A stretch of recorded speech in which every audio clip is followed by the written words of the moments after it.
Bueno, mi nombre es Héctor Rodríguez, soy el secretario de Relaciones Internacionales del Comité Central del Partido Comunista de Venezuela. En primer lugar, agradecer por esta oportunidad que nos dan para explicar un poco la realidad de nuestro país, los ataques contra nuestro partido, en estos momentos de agudización de la lucha de clase en nuestro país. Como saben, recientemente acaba de emitirse una sentencia judicial número 1160 que interviene judicialmente nuestro partido y formalmente se genera una usurpación de nuestra personalidad jurídica para entregárselo a un grupo de personas que no son militantes de nuestra organización. Digamos que este proceso inicia fundamentalmente en el año 2020,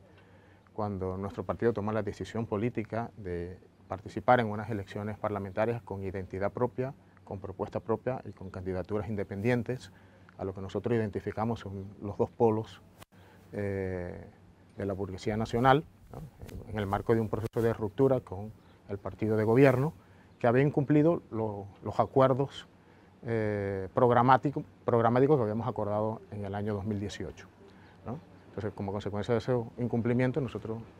decidimos ir en una línea independiente y desde ahí empieza un proceso de ataques, de campaña sistemática, de difamación contra nuestro partido, de acusarnos de recibir financiamientos del imperialismo, de responder a la línea o de que nuestra política era útil a los planes del imperialismo norteamericano contra Venezuela, etc. Y digamos que esto sirvió de marco al desarrollo de todo un proceso, un montaje, dirigido directamente por el vicepresidente del Partido Socialista Unido de Venezuela, muy conocido, Diosdado Cabello, y que llevó al montaje de un falso positivo. ¿En qué consistió ese falso positivo? Buscaron personas que no eran militantes de la organización, que son reconocidas públicamente como militantes del PSUV y de otras organizaciones, las hicieron presentar como si fueran militantes de nuestro partido, y a raíz de ahí iniciaron todo un proceso legal ante los tribunales del país para solicitar la intervención del partido, haciéndose pasar como militantes del PSB, y todo esto en el marco de un escalamiento de la política estatal contra los derechos de la clase trabajadora, de mayor lucha del movimiento obrero y sindical y de presencia del partido en estas luchas por reivindicaciones laborales, por rescate de derechos sociales. Indudablemente había una intención de querer neutralizar nuestra participación y el auge de estas luchas sociales y obreras, y una de las formas que pensaron hacerlo era interviniendo e ilegalizando al auténtico Partido Comunista de Venezuela. Nosotros desarrollamos nuestro congreso en noviembre del 2022, donde logramos una importante unidad de nuestro partido en torno a esta política y que desembocó en que la dirección del PSUV decidiera tomar esta decisión final, porque esperaban un quiebre, una división en nuestro partido, que nunca ocurrió, y eso les llevó a acelerar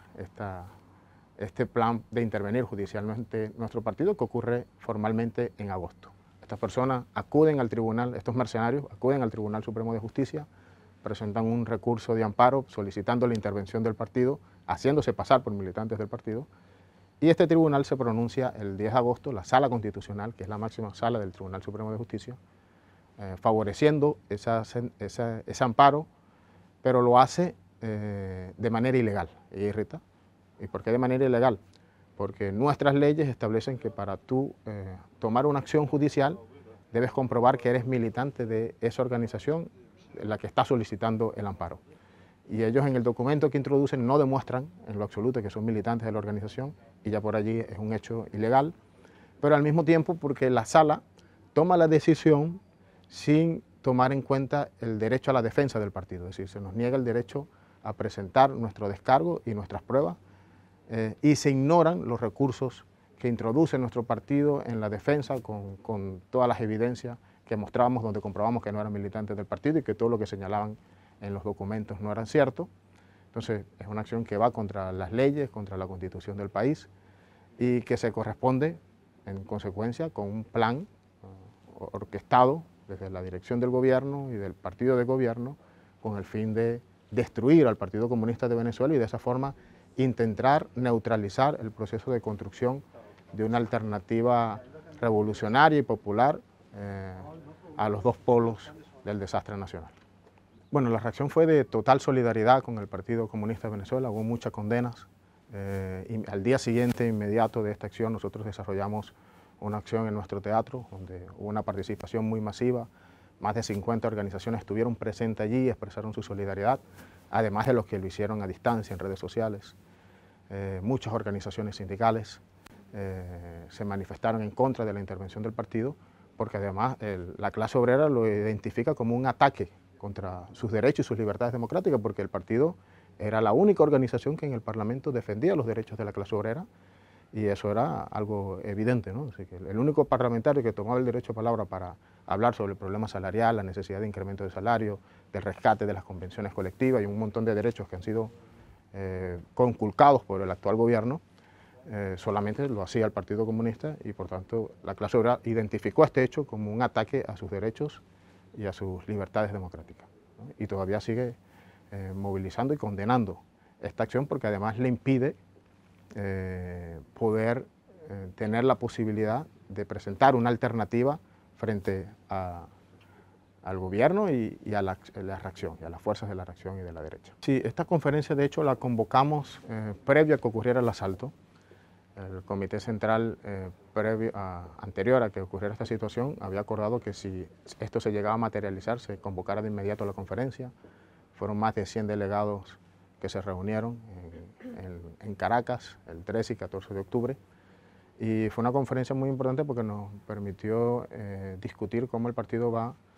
a enfrentar esta nueva realidad, cómo va a seguir manteniendo su lucha en la calle, porque es evidente que el objetivo de la intervención judicial del partido es intentar frenar las luchas sociales, las luchas obreras y sindicales que están creciendo mucho en el país.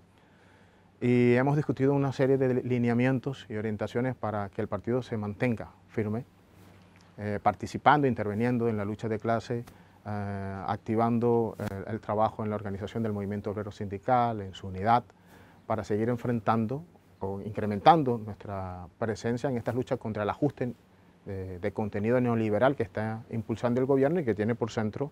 la destrucción de los derechos laborales de los trabajadores. También vimos allí la importancia de que aunque no tengamos la personalidad jurídica,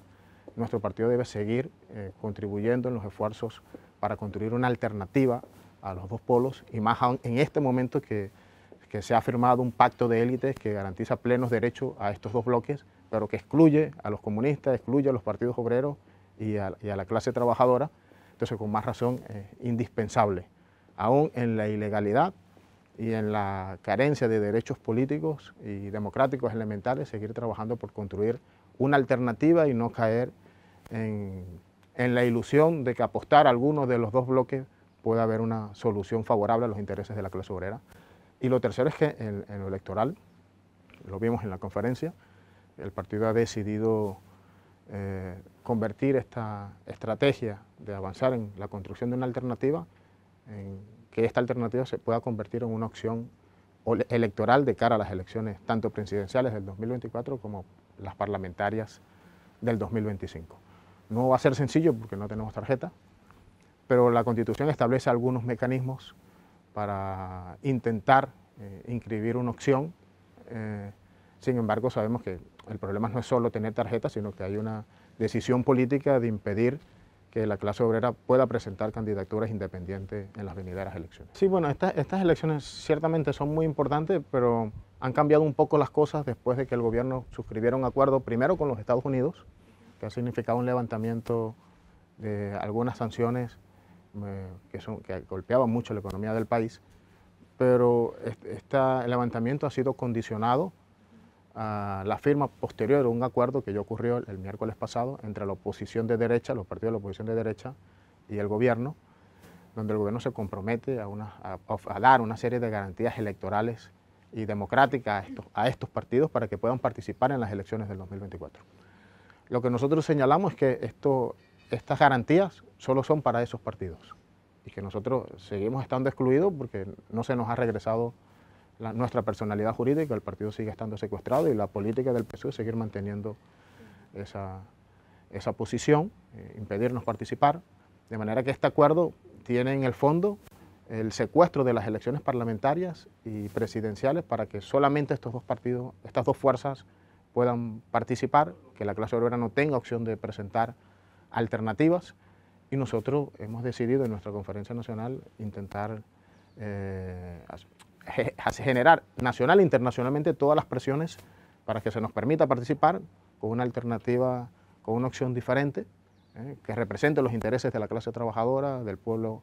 de los sectores populares en nuestro país.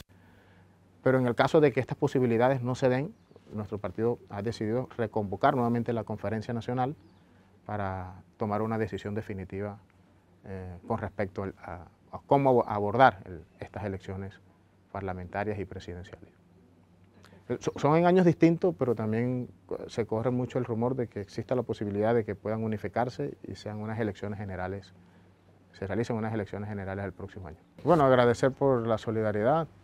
Es una batalla muy difícil para nosotros, pero hemos contado con el apoyo de todos los partidos comunistas del mundo, en particular del Partido Comunista de Turquía, que sabemos hace un esfuerzo importante por difundir una realidad sobre un país que es bastante complejo, porque muchos lo identifican como un país que hace contribuciones importantes en la lucha antiimperialista y que muy poco conocen sobre la realidad de la situación política del país, cómo se libra la lucha de clase y cómo el gobierno también, en el contexto de la crisis, ha mostrado un rostro distinto a años anteriores, ¿no? Ha pasado abruptamente de ser un proceso de reivindicaciones sociales a la aplicación de un ajuste antipopular y antiobrero muy agresivo. Y la aplicación de ese ajuste ha traído como consecuencia la restricción de libertades democráticas y políticas, tanto para el movimiento obrero como para los partidos de la clase obrera y particularmente para el Partido Comunista de Venezuela.